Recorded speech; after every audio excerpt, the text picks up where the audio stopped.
ঝালমুড়ি খাওয়ার জন্য আর রাস্তায় লাইন ধরে দাঁড়াতে হবে না। ঝালমুড়িওয়ালা মামাদের থেকে মজার করে ঝালমুড়ি মশলা এখন থেকে বাসায় তৈরি করে নিন, খুবই সহজ এবং অল্প উপকরণ দিয়ে।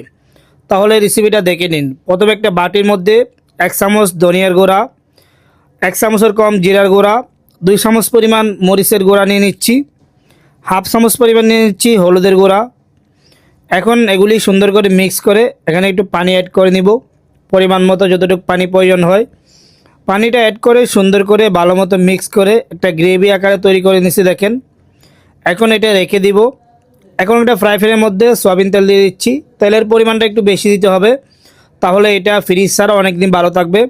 তেলটা এখন গরম করে নিচ্ছি। এরপর আমি এখানে 250 গ্রাম মতো পেঁয়াজ ব্লেন্ড করে দিয়ে দিচ্ছি। পেঁয়াজটাকে সুন্দর করে এখানে ভুনে নিতে হবে যেন পেঁয়াজের কাঁচা গন্ধ চলে যায়। এখন আমি অ্যাড করে নিচ্ছি কিছু পেঁয়াজ বেরেস্তা ব্লেন্ড করে। এটা দিলে ফ্লেভারটা ভালো আসে, সেজন্য আমি পেঁয়াজ বেরেস্তা ব্লেন্ড করে দিয়ে দিচ্ছি। আপনি চাইলে এটা স্কিপ করতে পারেন। এরপর 1 চামচ পরিমাণ আদা রসুন পেস্ট দিয়ে দিচ্ছি।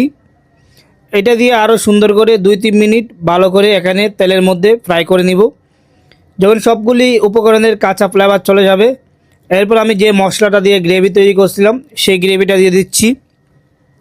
এটা দেওয়ার পরে অনবরত নাড়াচাড়া করে আমি সুন্দর করে এগুলি এখানে রান্না করতে থাকবো। এটা আপনার যতক্ষণ পর্যন্ত একটু কালসা কালসা কালার চলে আসবে না ততক্ষণ পর্যন্ত এটি ভুনা করতে হবে।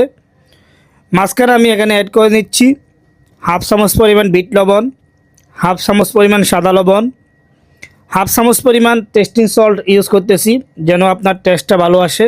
টেস্টিং সল্ট শরীরের জন্য ভালো না, আপনি যারা এটা স্কিপ করতে চান চাইলে স্কিপ করতে পারেন, কোনো সমস্যা নাই। এখন আমি আরও 5 থেকে 6 মিনিট সুন্দর করে চুলাটা মিডিয়ামে রেখে এটি ভুনে নিব। এরপর আমি এখানে অ্যাড করে নিচ্ছি মিক্স গরম মশলা হাফ চামচ পরিমাণ। এটা দিয়ে আরেকটু নাড়াচাড়া করে নিচ্ছি। এখন হোয়াইট